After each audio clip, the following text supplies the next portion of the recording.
suspect you. When you stop shit down, on your connect, don't call me.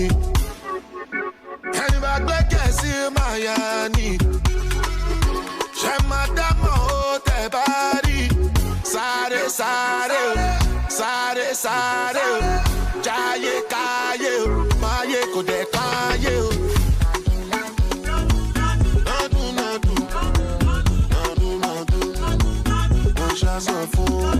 If you not getting me, forget about it. I know by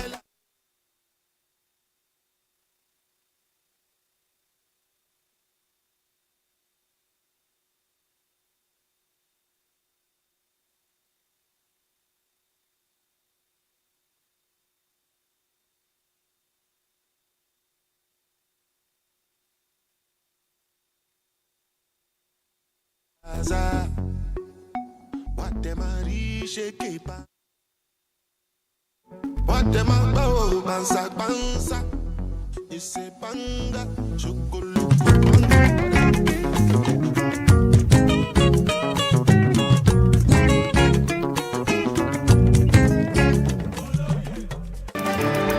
Wherever you are listening or watching Radio Afinju, the time is 4 p.m.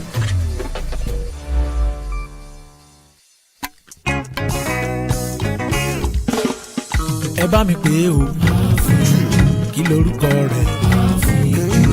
Rédíò gbogbo èèyàn ló ń gbọ́ Àfíjú, gbogbo èèyàn ló ń gbọ́ Àfíjú lórí WhatsApp, Instagram, Facebook, lórí X, lórí YouTube, lórí TikTok.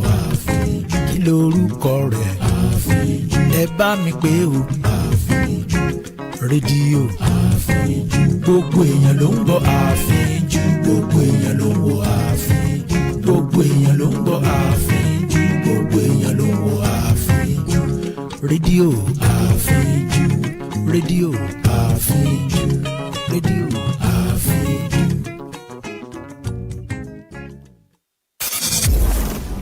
Do you enjoy exploring new stories, meeting great authors, and diving into the world of literature? Are you aware that a reader lives 1,000 lives before he dies? The Book Club on Radio Afinju is a safe place for book lovers like you, the radio show that brings books to life.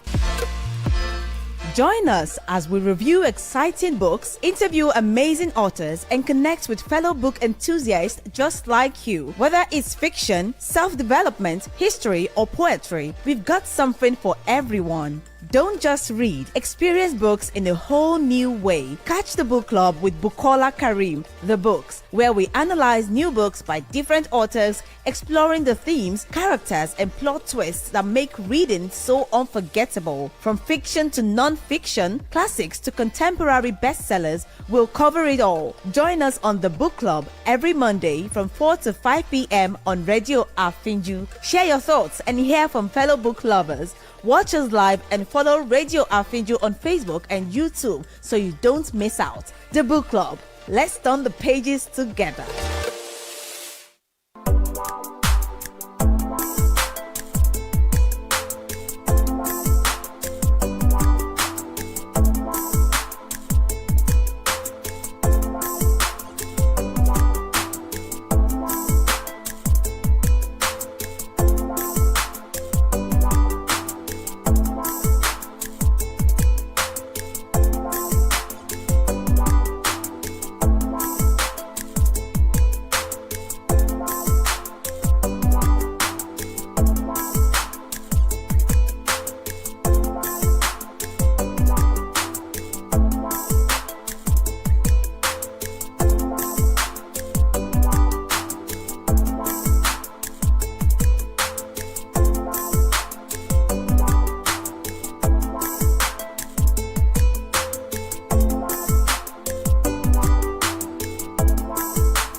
guys, you're welcome back to another episode of the Book Club on Radio Afinju. And you know, every Monday from the hour of 4 p.m. to 5 p.m, that is what we do on the station. And with me, Bukola, Kareem, you can also call me The Books. Yes, The Books with the book, you know how it is. All right, so today I'm outside like I was sometimes back, like 2 weeks ago. And then today again, we're going to have an amazing time like we did the last time. But today I will be with a beautiful lady. She's a scriptwriter, she's a novelist, and she's a filmmaker. We'll be here together on the show today to discuss an amazing book. Yes, an award-winning book. But before then, let me run you through what we do on the show. On the Book Club on Radio Afinju, the station with an impeccable dimension to broadcasting, what we do is we discuss book. This is a platform for book lovers where we gather, discussions ignite, and we spark conversations with different books. We talk about the themes, the characters, and even the book on its own. Also, we interview authors, and if they are not available, if they are no longer living, we actually talk about them. We get to know the authors of our favorite book, of the book of discuss, okay? And then we actually say our own view. We do author's view and a reader's view as well. But don't forget one thing you have to do. You have to tell your friend to tell a friend to join us on this show, on this amazing episode again. Follow us on all our social media platforms: Facebook, YouTube, Instagram, and on TikTok at Radio Afinju. You can also listen to us via Zeno Radio app, yes, and also on our website at www.afinjufm.com. And yes, you can listen to us on Radio Garden. Just look for Afinju. We are right there with you. Before I bring my guest on board, let me go on a quick break, and then my guest and I will come on board and you will see us having the discussion. Don't go anywhere. Do you enjoy exploring new stories, meeting great authors, and diving into the world of literature? Are you aware that a reader lives 1,000 lives before he dies? The Book Club on Radio Afinju is a safe place for book lovers like you, the radio show that brings books to life. Join us as we review exciting books, interview amazing authors, and connect with fellow book enthusiasts just like you. Whether it's fiction, self-development, history, or poetry, we've got something for everyone. Don't just read, experience books in a whole new way. Catch the Book Club with Bukola, Kareem, The Books, where we analyze new books by different authors, exploring the themes, characters, and plot twists that make reading so unforgettable. From fiction to non-fiction, classics to contemporary bestsellers, we'll cover it all. Join us on the Book Club every Monday from 4 to 5 p.m. on Radio Afinju. Share your thoughts and hear from fellow book lovers. Watch us live and follow Radio Afinju on Facebook and YouTube so you don't miss out. The Book Club. Let's turn the pages together. Welcome back to the Book Club on Radio Afinju, the station with an impeccable dimension to broadcasting. Yes, today I'll be discussing the book Second Class Citizen by Buchi Emechata with a beautiful young lady. I said it earlier before I went on that break that I have a beautiful lady with me on the show today.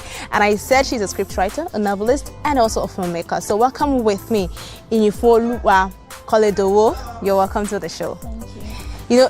One thing I love about this whole thing is your name. I mean, it's not a common name. Inyufoluwa.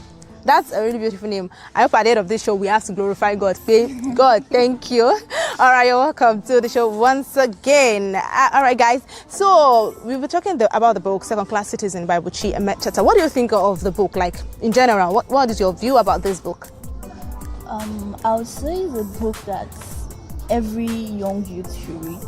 Okay. No matter if they're a guy or a girl, because it actually talks about the struggle of a hungry man, someone that wants something farther than their current situation. They want to break through their generational lineage and stuff, but they are kind of like stuck. So it's like a story that takes us through under daily life of a normal Nigerian youth or an African, and how our hunger actually broke her through the whole ideology of being a girl child. Yeah. And I'm glad that we are here to discuss the girls and women of African descent. And this book is actually the perfect one to discuss for today. But before then, you know what we do on the show, before we go into the book proper, we actually talk about our author, the author of the book. And now we're talking about Buchi Emacheta. So who is she? Yes, I mean, listening to that name, hearing that name, you will think the person is a man, the writer is a man. But then, knowing or you know that this person is a female. Now, to who she is, Buchi Emecheta was a renowned Nigerian novelist, playwright, and children's author born on July 21st, 1944 in Yaba, Lagos, Nigeria. Her parents were of Igbo descent from Delta State. Emecheta's early life was marked by challenges and determination. After her father's death, when she was 9, she received a fully funded scholarship to attend a Methodist girls' school in Yaba in Lagos. She later married Sylvester Onworthy at 16 and moved to London with him, where she faced domestic violence and struggled to support her children. Despite these challenges, Emecheta pursued higher education, earning a Bachelor of Science degree in Sociology from the University of London in 1972. She began writing in her spare time, and her experiences as a single mother and immigrant influenced her literary works. Emecheta worked as a librarian at the British Museum, a youth worker, and a sociologist, while also lecturing at universities in the United States, England, and Nigeria. Emecheta published 16 adult novels, 4 children's books, and numerous articles, including In the Ditch in 1972, Second Class Citizen in 1975, and the Bride Prize in 1976, and The Joys of Motherhood in 1979. She received awards and recognition such as the Jock Campbell Award for Literature for Commonwealth Writers in 1978 and was appointed an Officer of the Order of the British Empire for her contributions to literature. Emecheta's life and work remain a testament to the power of storytelling in challenging societal norms and advocating for marginalized voices. Her narratives reflect her personal experiences and resonate with universal themes of struggle, resilience, and the quest for identity. She passed away on January 25th, 2017 in London, leaving behind a legacy as one of Africa's most distinguished literary names. Now to the book of the day. Our work, Second Class Citizen in 1975. Well, my guest here already spoke about what she thinks about the book. Well, in my personal opinion, I feel like I agree with you, and I feel like it's a book that will actually tell every child, every woman that, okay, there is more to life than just getting married. You have to know how to take care of yourself, know how to think for yourself, although there are certain challenges that actually led to the main character getting into the mess she found herself. But these days we have children that are actually privileged to have parents who want them to go to school and all of that, get a better education. So we should actually use that opportunity to the maximum and make something out of ourselves. It is these days and in this time of life that we see people who has a greater opportunity to go to school actually messing up and doing things they are not supposed to do. Now to the book, we have to talk about the summary of the book, let people know what the book is about. Okay, so this book, it has 13 chapters, right? So from the first chapter, it talks about the childhood of the girl, the lead of the book, which is Ada Obi, right? So do you care to explain our childhood, what it was like? Our childhood was a drama, a full drama. I agree.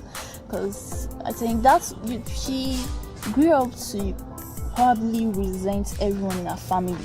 And that was the fact that they didn't recognize her as a human being or as someone changeable. They thought about because she's a girl child. She doesn't need a name, she doesn't need to know her date of birth or stuff like that. And that actually made her resent being a girl. But then she realized it's not resenting being a girl. Why not she just accept her fate? Because she can go back since her mother's womb and be like, I want to change my gender and become a guy. So she decided to work on that aspect. And I must commend the fact that even as a child, she had this clearance. She was focused. She knew what she wanted, and that's why I want to believe that's something most parents should teach their children from a very young age. Be focused. Know what you want to do. Okay, are you going to be a lawyer? Are you going to be this? Be focused, because she wanted to be someone greater than that boy child that everyone knows in Lagos or in her hometown. That's why she pushed herself, to go to school, which was another story on its own. And then from school, her father died in the process, and then she lived with her uncle at the time, and it was from there she used the money she was used to buy meat. Which made us see her as a tough woman. That's quite daring, honestly. She was ready for trouble, because looking at her past life, to me, I can't take the number of cane they beat out. Yeah. Like they were counting like 99. I'll have run away. Please don't kill me. That actually showed that she was actually determined to go to school. Yes. For the fact that the father, who at the beginning was actually not happy about her birth, thinking because he wanted a male child, he was thinking, but he was even the one that was actually glad at a point wanting her to go to school while after she convinced her father. But then life has its ways. That was why I said it in the beginning, that she found herself, due to circumstances, she had to find herself in the mess that she found herself. I mean, if her father was still alive, probably the story would have been a different one, and the father actually passed, and that was the beginning of the old trouble. I mean, I don't know if I can do that. I mean, I was given a money, I think 2 shillings, right, to go and get meat. I would write it for my common entrance examination. The kind of beating where you go here. And she got the beating of her life, actually, but she was not even concerned about the beating. She just wanted to go to school. And that's a determination that is actually very, very uncommon. That's why I said the book is actually for youths, because absolutely, before you can say a youth that determined that even if fire burns me, what I want to be, what I am visioning, I must be that thing. Let's take a while. That's why, from a young age, I first read this novel for exam. Okay. But then I was bored at the time and being sick and all, so I took the novel again. I read it and I really realized the fact that it is more than a novel. It's like a lesson book. It's a message. It's teaching you how to go through each section of your life. If you are troubled, you are down, you're this. Just don't give up. Everyone around you will obviously, they may call you dramatic. Yes, they saw as dramatic or wanting attention or make you believe you are who you are not. But if you have a vision, just be determined, focused, and committed to it, and push it through. That's what our whole childhood taught me. I totally agree with you, because I always say this on this show, that every book has its own message. So there is no way you will read a work of art, if it's a real work of art, that you will not get a lesson or two. And this is just the beginning of lessons we have to learn. Okay, so that takes us to chapter 2 of we've already known that she should use the money for meat to sponsor herself for a common entrance examination. That was then she got a scholarship. A full paid scholarship to a boarding school, and that was where she had a secondary school education. Even after secondary school, she didn't want to go back home, because she was hoping that she can even stay in that boarding school and stay there for as long as possible. But it never happens that way. Life continues. After school, you move on. And then there was no way she could go to the university. So that was how she actually decided to, we are now talking about, we moved to chapter 2, right? Escaping to elitism, and that is where she studied. She went to school, and then she had to get married. She got married to her husband, Francis Obi. So then Francis Obi, what can you say about that man? Because I would call him a baby. Mature. Lazy. Yeah, seriously, because I can't put up with that kind of a man. You don't want to work, you don't want money, and you want me to be sponsoring. I understand there's a time you can sponsor a man's dream. That's if the vision has backing. You can vision it together. But someone that doesn't even vision anything. So it was like she married the opposite of herself. She had this vision, she had dreams.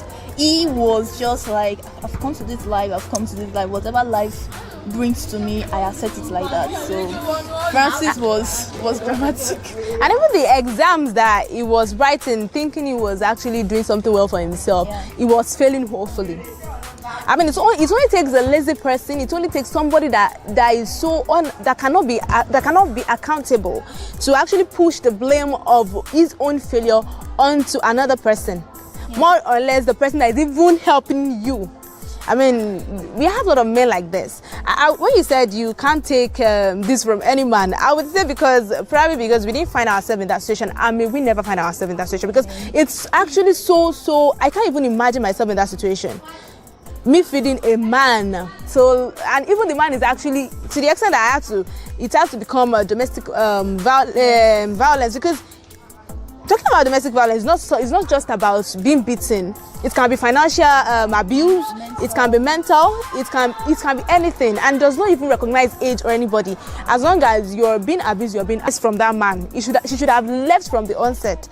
I think the reason why she stood with him was, originally, based on the belief of our own time, a girl child is to get married, and that's our place is there. Our value is actually our bride price. So probably I want to believe that was what led to her writing the bride price. But then she wanted to break through into the class, the upper class. She wanted to taste what's called being successful, being able to do whatever you want to do, irrespective of your gender. So I think that's why she actually stood with Francis, because Francis was like a breakthrough, the bridge she had to cross away from her family. Because if she was to divorce Francis or not married him, she would have to marry him. So they choose. But bringing the man, okay, I like this man home, was that what actually made us see how determined, because she broke the norms of a man is on asking a woman out, but she was one that actually brought the man in. We must get married by fire by force, because I must break you from my family. And I think that's what I will now say. Most people are limited by their family. Definitely. Some families can help you see your full potentials, but some families believe, probably because you are one dumb child, you can't read book, you can't get mathematics, you are nothing in life. And that's why I will now say to all parents that children are different, and we should always stop comparing ourselves to another, because a child that doesn't know how to do mathematics might be creative. Definitely. Might know how to do something else, but I agree with you on that. Beside the child, helping the child on a daily routine is what will actually bring out the full potential. And working out briefly as a teacher actually made me see that most parents nowadays are not really committed. Yeah. Because, I will see some kids in my class that they have potential for arts, potential for being into the STEM world, but their parents want them to be a lawyer, so they are forcing them. And the education system too does not really help kids bring out their full potential, because you must go through the same routine, you must pass mathematics by all force. So I think that's what I got from chapter 2.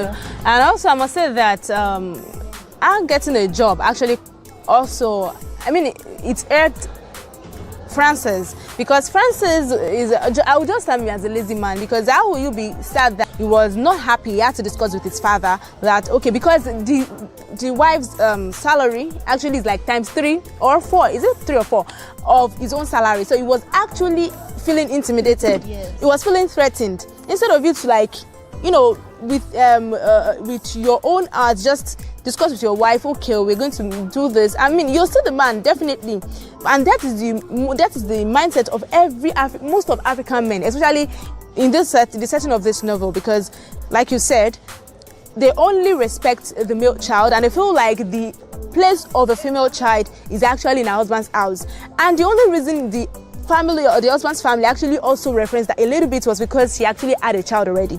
As when she does not have a child and she decided that she wanted to start working, they would have actually, frustrated her life, We would have actually seen a more bigger novel talking about in detail she suffered from this, from that. Imagine. And I feel like Buchi Emecheta actually portrayed our own story, our own life story in this novel, because even in this book that we are reading, Second Class Citizen, there was where she mentioned the bride price, because that was the book manuscript she later wrote at the end of it. Then let's not jump ahead of ourselves. All right, and after he discussed with the father actually said there was no problem in it. Is the man of the house and he can take charge and still, I think the father, Francis' father, also contributed to the problem that he has. Yes, because they were still in that backwards village mindset. So it was just not a convenient environment for Ada at all. Yeah, and that's why I would say for male, they should try not to feel intimidated if their wife, spouse, or lover is getting better than them. They should even be appreciative. Okay, you're not getting better. You have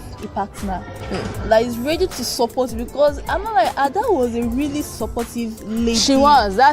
You sending your husband abroad. I want to believe the expenses is not cheap. It's like me sending a random guy I just met abroad. Okay, go and study abroad, and when you're good, you get married. Because that's nowadays. When there's but their own difference is the difference is because now they are married and they have a child, and she was still expecting at that time. She was expecting another child. It was not really her duty to. It wasn't. So she actually took it on herself to burden.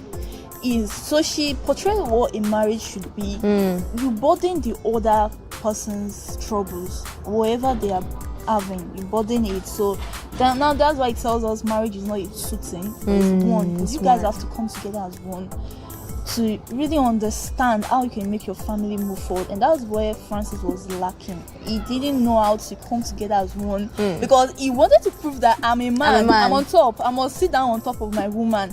But I think that's what actually made him not really enjoy what it felt like to actually have Ada as a wife. Yes. I don't believe any man nowadays that has Ada as a wife will be blessed. Well, yes, obviously he will be blessed, because imagine a woman who can go far and wide for her children and her husband. It's so rare. And then, after Frances actually traveled abroad, she decided that she wants to go to meet him, even if the family, they didn't want, they were not in support of it, because they felt like the man should be abroad and then she should be taking care of the family, or the husband's family. But thankfully she was able to convince them that she would be there for just a year and some months, and she would be sending money to them. She said her salary would be higher than so then she was able to travel, and that brings us to the chapter 3, a cold welcome. I mean, it was a cold welcome indeed, even apart from the fact that the weather was cold, the weather was different. I mean, I think it was winter. Yes, it was different and all of that. And she faced all the black troubles, being a black man. Then, because it was after the World War II, so there was still this judgmental look the blacks faced in London, and I think that's what also made her stay in London. It actually even gave her a double view, because her own mentality was when she gets to London, she'll be welcomed based on the way the guy that came back from London was portraying London. So she felt, or she thought, London was just a higher heaven. It was an heaven actually. So when she gets there, everything will be okay. But getting there, it was like her dream was shattered, because that was her dream country. That was where she wanted to be. But it was like her dream shattered, and it's like, I'm going to UK now to pursue a better life, a better future, but then I get there and everything just comes upside down. The first thing that will first take me is depression and anxiety. I'll be worried and anxious, because I actually left everything behind and came to a foreign land, and everything's looking upside down without me even knowing what was there. But she still stood strong, like a tough lion. That's why they call her a tiger. She's still strong. I mean, with 2 children, with 2 kids. That was she tried actually, and even the cold welcome from her husband as well, because it was not as excited as she thought it would be, seeing her and the children. And even when they arrived, where they were staying was like a hall, a lot of people staying together, a lot of Nigerians staying together, and she would have to share a toilet with lots of people. I mean, I can't even imagine sharing a toilet to 20 people. And I think another issue she faced was the fact that they were trying to prove they were bigger than each other. Even her husband at the time wanted to prove that I was London before you. I've made the elite, so I'm better than you. Even the most blacks she met there just wanted to prove. That's why I would say we have that kind of like an issue here. The fact that we don't really know how to support ourselves. Because I have a family friend that went abroad, and the area he's staying is in Nigerian society, and that was where he saw the most judgment from, because they wanted to prove to him we were here before you. It's like, you met us here. That's what most Nigerians will say. You met us in this place, so bring down your us. But instead, I would have believed if they had all cooperated together as one community and one language, one country, to work together, they would have actually brought out the beauty of blacks, and probably the story would have taken on the correct route. So maybe a lot of what if would have given a different story out. For the fact that others they left their children in Nigeria. Yes. Some even had to give their children out to foster parents. Yes.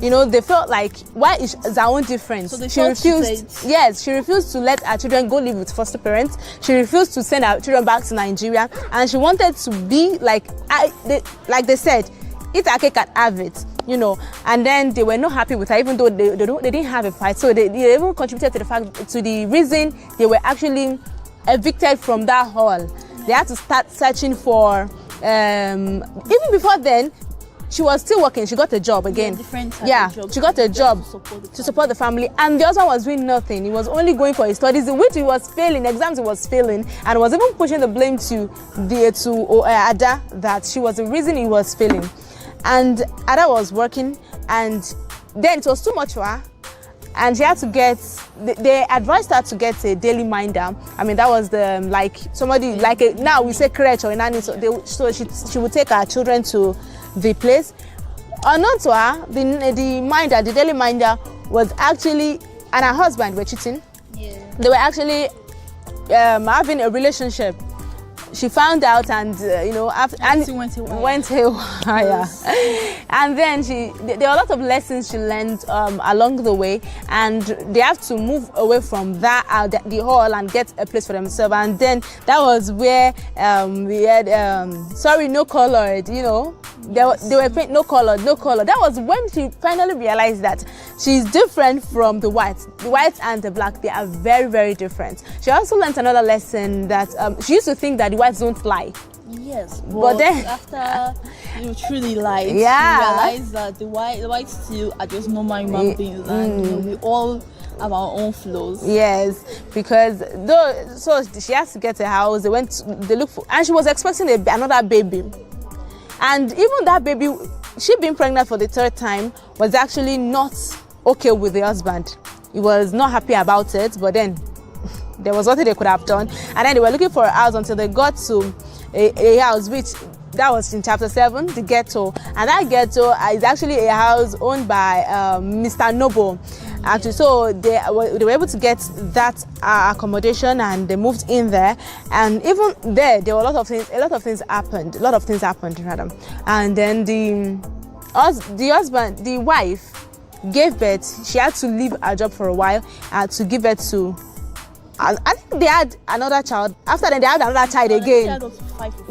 Four children. It was 4 children. She tried though.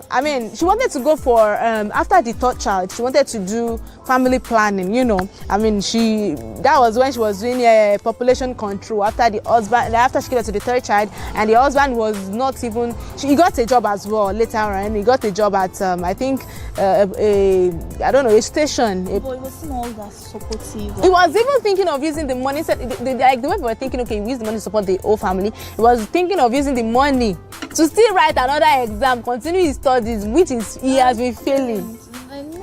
We are failing the exam. Stop. Just get a life. They are telling you to stop, but you let your village people back at home. They don't want you to. Imagine the last exam you failed. He had to write to his father at home. That was where I said, I agree with you totally that he's a baby. You wrote home blaming the failure on your wife. Why you want reading? I don't know. And he was doing nothing. He was doing nothing, absolutely nothing. Even babysitter was a trouble for him, and he was still complaining. That kind of man. I don't know what to say about them, but he's no man at all. He should be in the kitchen and be cooking, because he's already a woman. And then there was that time that Ada Obi actually took a birth control cap option. She went to the hospital, to the clinic, and when the husband actually got a link of it, he was so angry, and they fought that time. He wanted to ask her to leave. Well, both of them wanted to tear themselves apart, leave the house, but then some people actually helped them and settled their fight, and then they were together again. And that was the time she got pregnant again, and the man was so angry. I mean, you caused the whole issue. That's why I actually even tagged him a bit, because I still don't understand why he got angry about the whole birth control issue, and was he getting angry at the fact that they were giving birth. I mean, you are a good, strong Igbo man, and you're expecting us to produce a baby. And she was trying to, she was just trying every means just to make her family okay. She didn't want them to suffer. So she would try, reducing the amount of mouths you eat at home means there's more money. Yes. Imagine having 7 children and you're only just 10k. What does that go to? No, that 10k is not in this economy, right? And you're still having a husband at home that believes you should give him, let me say, 70% of your salary, because why is the head of the family. And she did not feel entitled to the fact that she was getting more. She was ready to share, but he did not have the leadership mindset. He only had the dominant mindset that I must dominate, but I must not lead. Leading is stressful, so he didn't like stress. But I will stick to 14 now of probably if I keep reading that, we will not understand why he got angry with the fact that she tried getting that country, because it's a normal harmless act. It just felt like the traditional African man that must pull out. I mean, who does that now? I can't even trust anyone with that. Oh my goodness, I don't know about that, but no, that's how he tagged it. No, I understand. That's how he tagged it. I was just laughing already, because I'm like, there's a difference between you reading for with pressure. Like, okay, this is for exam, let me just read it because I want to write exam. And there's a difference between you reading, just let me read. You get better understanding of different characters. Yes. And understand why, and you question their mindset. Because I question that a lot. Honestly, I did as well. What sparked that hunger in her? That's why I called it hunger. Because when you're hungry to an extent, you look for food anywhere. So she was that hungry to look for peace, or maybe a home. She wanted a personal home. A home, and inside that home she tagged it as a fenced place where there's money, there's peace, there's wealth, and there's a good husband, a sensible husband, not a baby husband. And her children are getting the best of education that she didn't get. And that was our main focus. I think, but one that will understand what gave her that spark. Well, maybe really one day after reading probably all our books, because I feel like me reading the book, I'm seeing Buchi Emeketa in obese, like I'm seeing the picture. It was a picture that has been coming to my head. I'm just picturing her being the Ada Obi, because it actually resonates and relates with a true life story. So I feel like, because she also got married to a man at 16, and she had to travel out of the country with him. So it's so related. That the first UK white-based writer. Actually have an accomplished black literature in the country, and that this is an amazing one. Our suffering actually paid off. It's paid off, because that's why we should not tell most ourselves nowadays.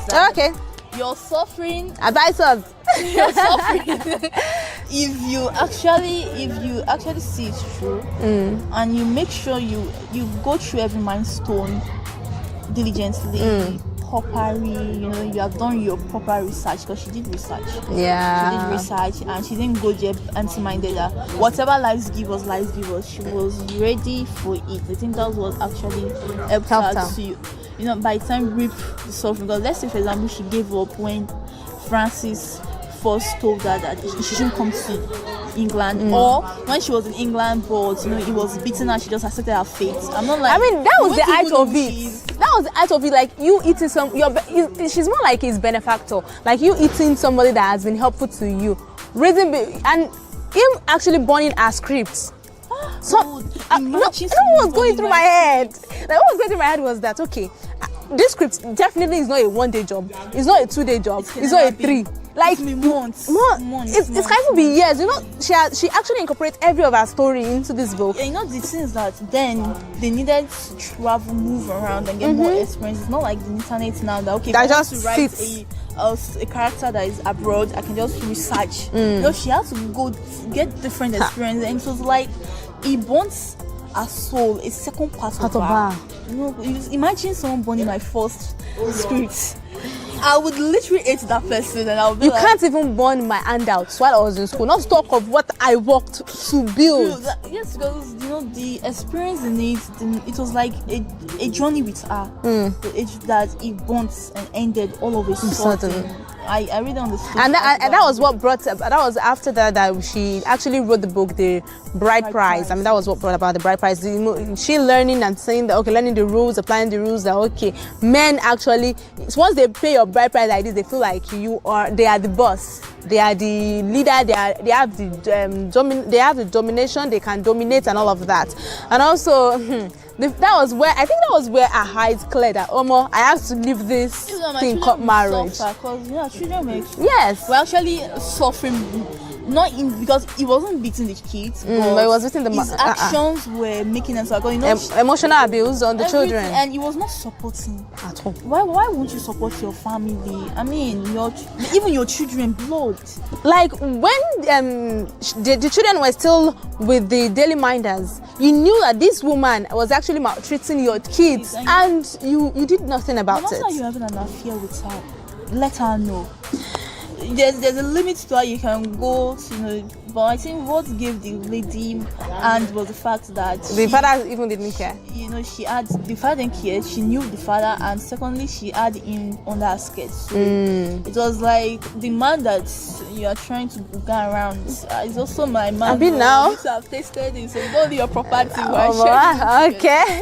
So I think that was actually cool. Yeah, and then that was the collapse, and then the ditch pool. So she was out of marriage, even though Francis actually fought to be in their life again. If it were to be me as well, I wouldn't have allowed him back in. Guys, I hope you've had an amazing time, because I've had an amazing time with this beautiful damsel here. I've had an amazing time. I hope you had an amazing time too. Quite good. At least seeing someone to discuss. You get the drift. Yeah. All right, this is all the drive discussing on today's episode of the book club. We've discussed The Second Class Citizen by Buchi Emecheta, and I hope that next week you'll be here with us again to discuss another book, amazing book. So your buys, just say buys to and your name to the audience. Let them know you. Your buys. We have to go. Time is not on our time.